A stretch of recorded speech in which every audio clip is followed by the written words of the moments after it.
So, for context, I am a 28-year-old female and have been married to my husband Sean, a 28-year-old male, for 2 years.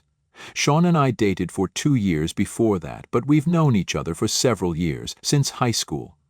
We didn't start dating until a couple of years after college ended.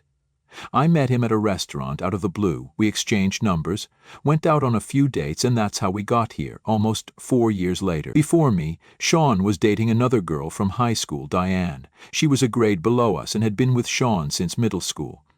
He and I weren't exactly close, but we had a lot of common friends back in school, so I saw a lot of him and Diane together. After we graduated high school, I lost touch with him because he went to college in a different state, and we didn't see much of each other during that time. When we finally did meet at that restaurant several years later, I ended up asking him about Diane, and he told me that they'd broken up a year and a half ago. She'd been the one to dump him because she wanted different things from life and wanted a break to explore the world, but she'd come back to him someday, which just meant that she wanted to be single for a while and see other men without guilt, but wanted to keep Sean around as well as a backup option. So he stayed friends with her after the breakup, but minimized contact with her. By the time he met me, he'd moved on almost entirely from Diane, and I had also started seeing him in a new light because he'd grown a lot since I last met him in high school. Sean and I became friends very quickly and easily when we met 4 years ago, and we still share the same easy and laid-back relationship even now. He says that that's something he never had with Diane, and she'd always try to make him chase after her because she believed it made her more attractive, and she'd flirt with other guys sometimes, go out with her friends all the time without bothering to speak to him for days, and would never bother to check up on how Sean felt about her behavior. He stayed with her because he was young and stupid, and also because he thought that he needed to make that relationship work only because they had been together for so long. Another reason was his mother, who was a huge fan of Deanne. Deanne had met my mother-in-law, Sharon, a 49-year-old female, many times while they'd been together, and whenever Deanne would visit, Sharon would praise her and act like a totally different person. And if I go by what Sean tells me, Deanne used to do the same for Sharon as well, praising her incessantly and acting like a whole other person to impress her. They'd gossip and talk about other people, mostly Sean's other female friends, which he didn't like, and sometimes even Sean's aunts and cousins. Diane is also kind of conventionally beautiful, which meant that Sharon liked her even more. I don't understand why that's a thing, but it is what it is. Sean had told me that even after their breakup, Sharon had continued to invite Diane to family events and holiday dinners.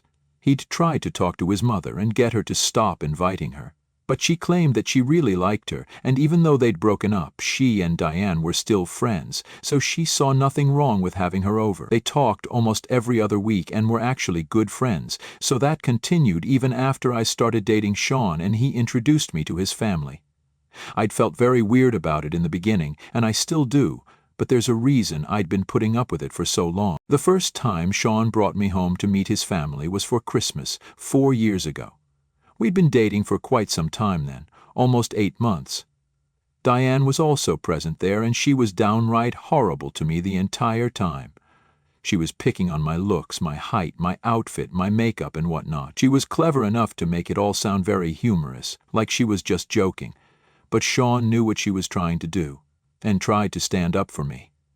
But Sharon shut it down and directly asked me if I had a problem with Diane's jokes, putting me on the spot.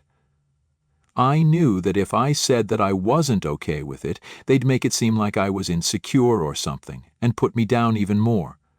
So I decided to put on a strong front and said, I don't care instead. It was petty of me, but as soon as I said it, I saw them look surprised and irritated, so I knew that I'd done the right thing. Once Sean and I came back home, he apologized to me for the way Sharon and Diane had behaved, and told me that he'd make sure his mom didn't invite Diane anymore. But I'm the one who told him not to do that. I knew the kind of women they were, and I didn't want to lose to them, if you know what I mean. I didn't want them to believe that they'd intimidated me or made me feel insecure, because they hadn't, and I felt like I had to prove it. So I explained it to Sean as well. He was surprised by my opinion on this, but he didn't interfere anymore after that day. And so far, every single family gathering that Sharon has hosted, Diane has been there, and every time they behaved the same way with me. Snide remarks, backhanded compliments, or constant tries to bring up Diane's past with Sean even when there's no need to, just to make it awkward for me. I've faced it all with a brave face and have tried to remain as unfazed as I can. Sharon has even mentioned several times that Diane was the daughter-in-law she would have preferred and would have been the better fit for Sean as a wife indirectly. It was annoying, but I tried to remain unfazed because as long as Sean was by my side, I didn't really care what they said, so Sharon and Diane could yap on forever and it wouldn't make a difference to me. That's how I've been dealing with this for the last 4 years, and I plan on having the same attitude for the next 4 years, too. I wasn't going to be the first one to snap, and that was for sure. Now, coming to what actually happened and the incident that brought me here. So 3 days back, Sharon celebrated her 49th birthday, and every year she celebrates it with all her family and friends. This year, Sean didn't want to go, and instead wanted to go to his co-worker's engagement party instead, which happened to be on the same day. He had valid reasons because his co-worker would only get engaged once, and he was really close with him too. But Sharon forced him to promise that he'd attend her birthday party instead and wore him down after some days, so he decided to go to that party instead. Like every other event, Diane was invited too, and she'd dressed up to the nines for some reason. Even Sharon was overdressed, but at least it was her birthday that we were there to celebrate. Sean and I had decided that we were going to leave after Sharon cut the cake and then go to the engagement party. So at around 5:30 in the evening, my father-in-law brought out the cakes, and we were surprised to see 2 cakes because one of them said Happy Almost Anniversary. Sean and I didn't know what the other cake signified, and neither did anyone else, so we waited for the birthday girl to explain instead. Instead, it was Diane who took over the reins and, to our surprise, grabbed Sean by the arm and brought him to stand by her side. We were both too shocked to do anything, because he was suddenly thrust into the spotlight and everyone was looking at him. Then Diane began to talk and explained that almost 10 years ago, on Sharon's birthday, Sean had gone down on one knee and given her a promise ring, because they were both 18 at the time and were about to go off to different colleges within a few months. It had been 10 years since that day, and she was still sporting that ring on her finger, which she even proudly showed off to everyone present there. She then proceeded to give Sean an awkward hug that he didn't return, and Sharon cheered them on while talking about how this time she willingly let them steal her thunder so they could celebrate what could have been. The whole thing was so incredibly ridiculous that Sean and I just stood there silently with our mouths wide open, much like all the other guests. For a good few minutes none of us said anything because we didn't know what could possibly be said in response to something this crazy. Diane continued to babble on, jokingly, about how Sean was her almost husband and Sharon was her almost mother-in-law. So this was their almost anniversary, as if we didn't understand what the joke was, and Sharon cut the so-called anniversary cake to feed it to Sean. She first fed it to Diane and then she tried to feed it to Sean, but I guess he returned to his senses and backed away from his mother when she brought the slice of cake near his mouth. She looked surprised when he did that and asked him, "What's wrong?" When she asked that question, that's when all hell broke loose and Sean started shouting at her and Diane about what they'd done. He tore into them and finally let years and years of anger out at the party. He called them both shallow, stupid, and self-involved to the point of being delusional, and said that he was ashamed that he'd even been involved with Diane and was actually related by blood to Sharon because both of them were the trashiest women he'd ever had the misfortune to ever meet. I'll admit, even I was kind of taken aback by that outburst because Sean was usually a very chill guy and rarely ever yelled or got angry at people. It took a lot to push him to the edge, and Sharon had finally done it, with the help of Diane, of course. After Sean was done yelling at them, he stormed out of the party with me, and we took a cab to his co-worker's house instead. I tried to talk to him on the cab ride there, but he looked visibly upset and said that he didn't want to talk about his mother and his ex at the moment, so I dropped it then.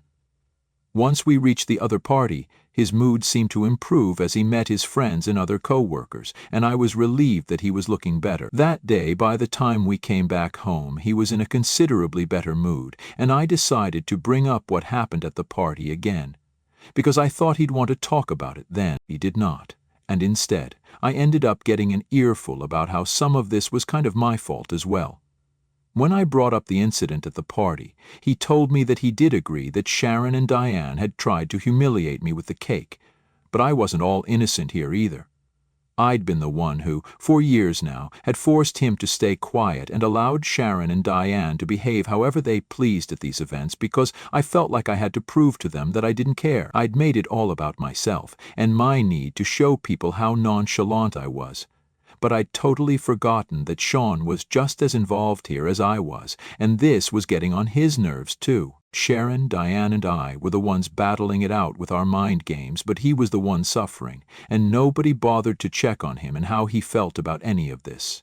He didn't expect it from his mother or his ex, but he did expect it from me, and said that I'd kind of let him down by putting my own feelings above his regarding this situation. That night, I argued with him and told him that he was being way too harsh and unfair to me, but now that I look back on it with a cooler head, I do think he had a point. Am I the a-hole for forcing my husband to stay quiet for years while his mother invited his ex to family events to put me down? Update 1. Okay, so I apologized to Sean this evening. I read the comments. I did a lot of introspection, and I talked to a couple of my friends about this too, and came to the conclusion that I was in the wrong here, and whatever he'd said that day was true. I had been putting my feelings above his own, and was so busy acting like Diane and Sharon's behavior didn't bother me, that I didn't even stop to think that maybe it bothered Sean, so for his sake, I should at least let him put an end to this if he wants to.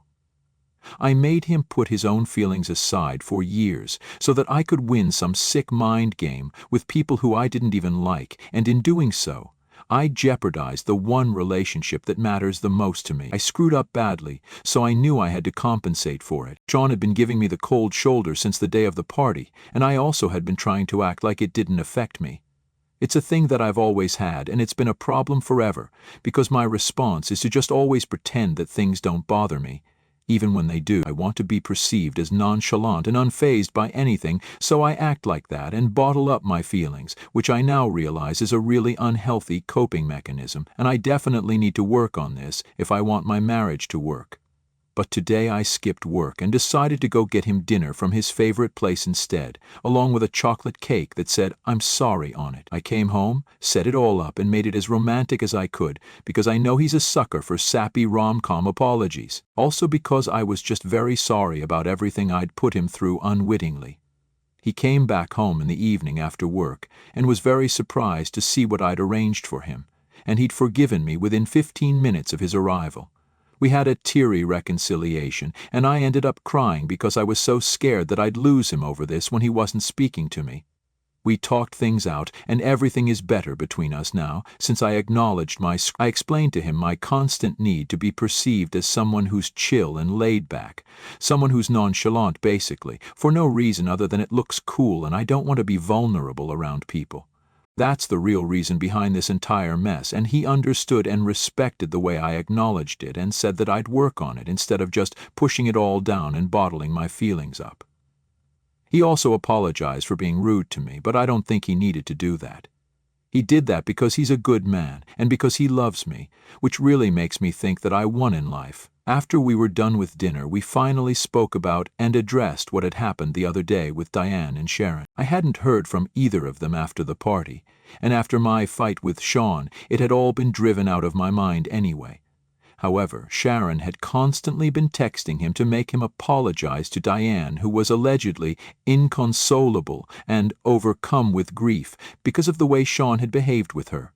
I had to try really hard not to roll my eyes when I was reading the texts that Sharon had been sending my husband to guilt-trip him into apologizing to that woman. Sharon was trying to make it seem like the cake and the whole almost anniversary gag was just that, a joke, and there was nothing that they were implying with it, but I call bullcrap on it. This is a married guy that we're talking about here, and surely they'd have enough brains to realize how inappropriate and disrespectful this was to me.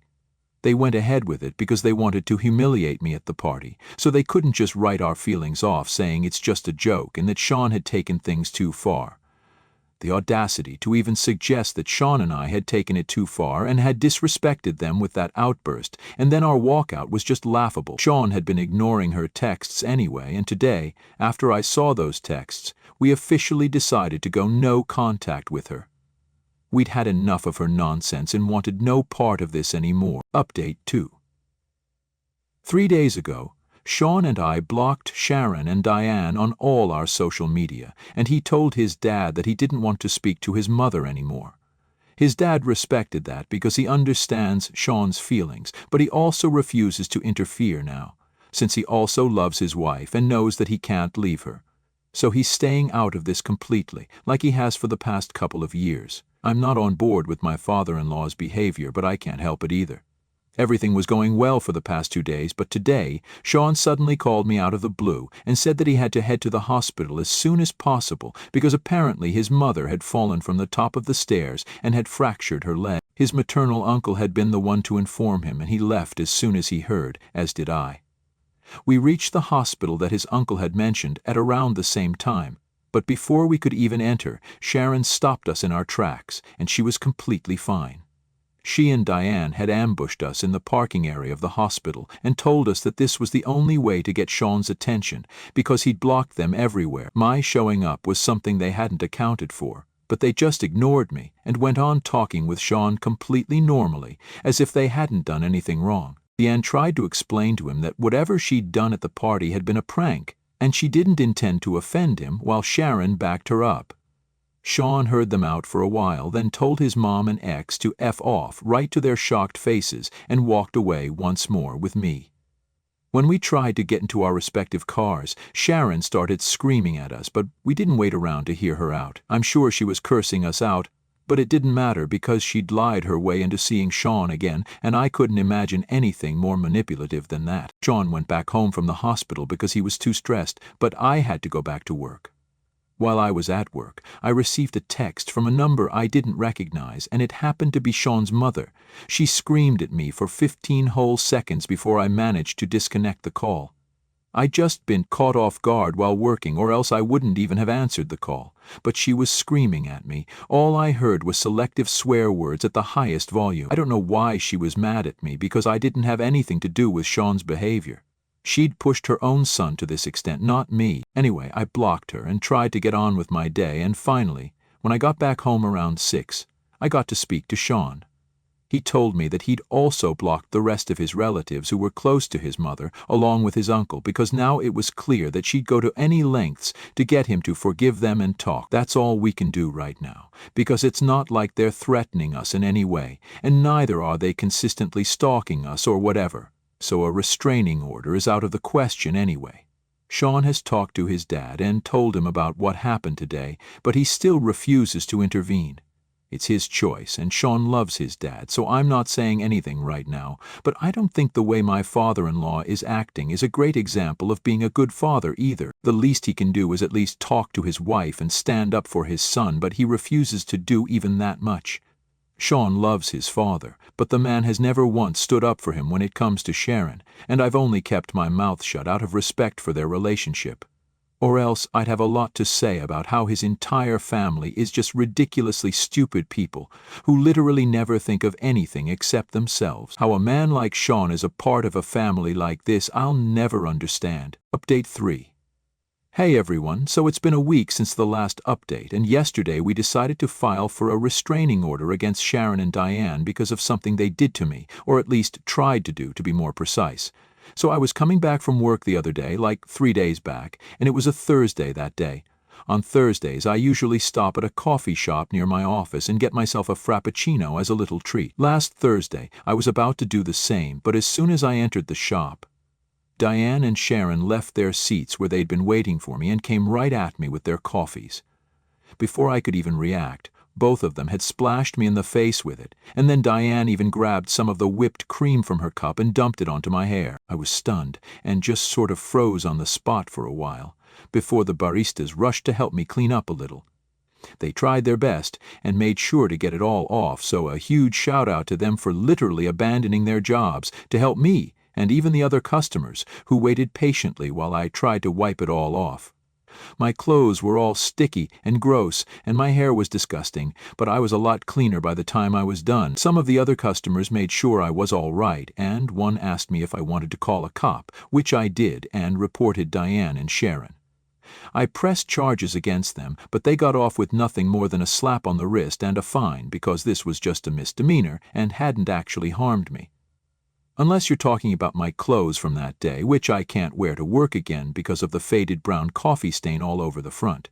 Nevertheless, we did press charges, and that went on their record, so that'll help with the case. Sean wanted to take this public and post about this on social media so that more and more people would know and stay away from Diane and also his mom, but changed his mind when he realized that I just wanted to move on from this without any more discussion. Honestly, that incident kind of shook me up, and it sounds silly, I know, but it did make me think that if things were worse, then it could have easily been something more than just them throwing coffee at my face. They could have seriously hurt me if they wanted to, because they knew my routine from my social media and they knew my address, so this could have gone south easily. Sean and I have had a decent financial year, so we'd already been considering moving, and now, after what happened, we definitely will be moving. We'd also been thinking about having babies, and we're going to start trying soon enough, but my in-laws won't ever get to meet my kids. We've cut off my father-in-law as well after he refused to intervene, even after the coffee incident. Sean got into a big fight with him and then cut him off as well. I, for one, am relieved that I won't be seeing or hearing from these people ever again now.